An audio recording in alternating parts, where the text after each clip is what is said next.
Hallelujah, praise the Lord. இந்த 6 மணி அளவிலும் ஆண்டவராகிய இயேசு கிறிஸ்துவினுடைய 831வது தேவனுடைய வார்த்தை, மத்தேயு புஸ்தகம் 5வது அதிகாரம் 8வது வசனம். இருதயத்தில் சுத்தமுள்ளவர்கள் பாக்கியவான்கள், அவர்கள் தேவனை தரிசிப்பார்கள். இருதயத்தில் இருக்கக்கூடிய சுத்தம் தான் தேவன் எதிர்பார்க்கக்கூடிய ஒரு முக்கியமான ஒரு காரியம். நோவா காலகட்டத்தில் உலகத்தை தண்ணீரால டோட்டலா அழிச்சாரு தெய்வம். ஏன் தெரியுமா? ஒரு இருதயத்தையே உடைச்ச ஒரு காரியம் என்ன தெரியுமா? சகலத்தையும் படைத்த ஒரு கடவுளையே மனஸ்தாபம் பட வச்சவங்க இந்த மனிதர்கள்.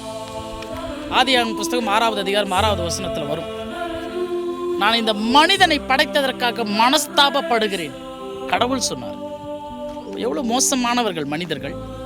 ஏன்னா இருதயம் சரி கிடையாது, இருதயம் கிறுக்குள்ளது, மோசமானது. இன்றைக்கு நாம் இருக்கிறோம். ஆண்டவராகிய இயேசு கிறிஸ்து இந்த பூமியில வந்து அழகான ஒரு வார்த்தையை சொன்னார். அவர்கள் வாயால என்ன துதிக்கிறாங்க, உதட்டால கனம் செய்யறாங்க, ஆனால் இருதயமோ தூரமா இருக்குதே.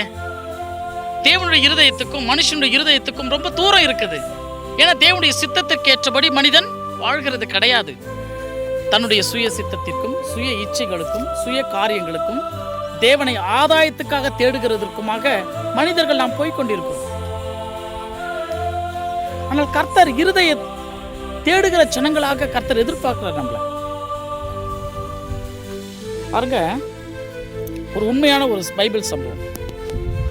ஒரு பெண்மணியினுடைய இருதயம் கரைந்து போய் ஆண்டவரை தெய்வமாக ஏற்றுக்கொண்டார்கள். என்னன்னு பார்த்தீங்கன்னா, ராகாப் என்ற ஒரு தவறான ஒரு பெண்மணி. பைபிள் சொல்லுகிறது, எரிக கோட்டையில் தன் வீடுகளை கட்டி கொண்டு வாழ்ந்து வந்தவள்.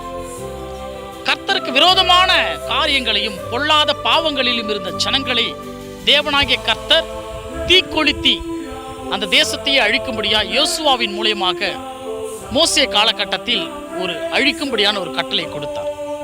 ஆனா இந்த ஒரே ஒரு பெண்மணி பாருங்க, தேவன் எகிப்து தேசத்திலே செய்த மகா அற்புதங்களை எல்லாம் கேட்டாள்.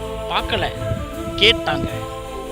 கேட்டு அவங்க சொல்றாங்க, வந்த வேவுக்காரர்கள், உங்கள் தேவன் எகிப்திலே செய்த மகா அற்புதங்களை எல்லாம் கேள்விப்பட்டு என் இருதயம் கரைந்து போயிடுச்சு.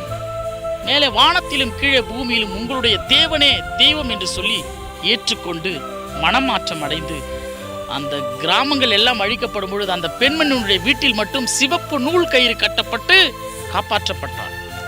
எப்படி ஒரு தவறான பெண்மணி காப்பாற்றப்பட்டது காரணம், இருதயம் கரைந்து போய் தேவனாகிய கர்த்தரை சுத்தமாக ஏற்றுக்கொண்டாள், சுத்த இருதயம் உள்ளவளாக மாற்றப்பட்டாள்.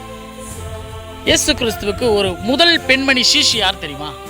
சீஷர்கள்லாம் தெரியும் உங்களுக்கு, 12 சீடர்கள் யாருன்னு. ஒரு பெண்மணி பாவத்தினால் செய்த பாவங்கள் கையும் களவுமாக பிடிக்கப்பட்டவள் இயேசு கிறிஸ்துவினிடம் வந்து இருதயம் சுத்தமுள்ளவளாக மாற்றப்பட்டாள். முதல் சீஷியாக மாறினாள். ஆண்டவராகிய தேவன் சொல்றாரு, என் ஜனங்கள் கொழுத்த இருதயத்தினால் நிறைந்திருக்கிறதினால் எனக்கு இஷ்டமானதை செய்யாம வாழ்றாங்களா. கொழுத்த இருதயம் என்ன தெரியுமா? கடவுளுக்கு சித்தமானதெல்லாம் செய்ய மாட்டாங்க. ஏன் உலக ஜனங்கள் கூட கிடையாது, முக்கியமாக ஆண்டவருடைய ஊழியர்கள் என்று சொல்லக்கூடிய நாம தான் கொழுத்த இருதயத்தில் இருக்கோம். ஒரு ஊழியக்காரு ஒரு புல்பீட்லேருந்து தேவ சமூகத்திலேருந்து பேசுகிறாரு. ஊழியக்காரனுடைய சத்தம் மட்டும்தான் ஜபத்தில் அதிகமாக கேட்கணுமா, மீதி எல்லாருடைய சத்தமாக குன்றி இருக்கணுமா? இவ்வளோ ஒரு கொழுப்புல அதெல்லாம். ஒரு ஊழியக்காரர் இன்னொரு ஊழியக்காரர் இருக்கிறாரு. ஒரு குற்றம் நடைபெறுகிறது. ஒரு குற்றத்தை அடையாளப்படுத்தி ஒருத்தர் எடுத்துன்னு வந்து சொல்கிறாங்க. குற்றம் செஞ்சவங்களை போயிட்டு தேவனிடத்தில் சமாதானம் செய்து மன்னிப்பை பெற்றுக்கொண்டு அதை சரி செய்து சமாதானப்படுத்தலை. குற்றத்தை யார் எடுத்துக்கொண்டு வந்தாங்களோ அவங்களே குற்றவாளி ஆக்கி உன்னை யார் அந்த குற்றத்தை பார்க்க சொல்றது என்று சொல்லி சண்டை போகிறவங்க. எவ்வளோ ஒரு கொழுப்பான ஒரு ஊழியக்காரர் பாருங்க. இன்னொரு ஊழியக்காரை பார்த்துருக்குறேன். தேவ சமூகத்தில் போயிட்டு நல்லவங்களை கெட்டவங்களாகவும் கெட்டவங்களை நல்லவங்களாகவும் மாற்றி காண்பித்து பிரசங்கம் செய்யறது. இதெல்லாம் தான் கொழுத்த இருதயங்கள். கர்த்தருக்கு பிரியமில்லாத சித்தமில்லாதவர்களை செய்கிறவர்கள் எல்லாம் கொழுத்த இருதயம் படைத்தவர்கள்.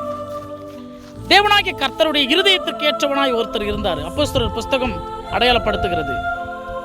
தாவீது என் இருதயத்திற்கு ஏற்றவன், எனக்கு சித்தமானவைகளை செய்வான். அப்போ உண்மையா தேவனுக்கு சித்தமானதை யார் செய்கிறாங்களோ அவங்க தான் கடவுளுக்கு ஏற்ற இருதயம் படைத்தவர்கள். நாம் அப்படி மாறணும். இருதயத்தில் சுத்தமுள்ளவர்கள் பாக்கியவான்கள். கர்த்தரிடத்தில் மனமகிழ்ச்சியாயிரு, அவர் உன் இருதயத்தின் வேண்டுதல்களை உனக்கு ஆசீர்வதிப்பார். கர்த்தர் எல்லோரையும் ஆசீர்வதிக்கும்படியாக அடுத்த தேவ செய்தியோடு நான் உங்கள் காட் சர்வன்ட் சகரியா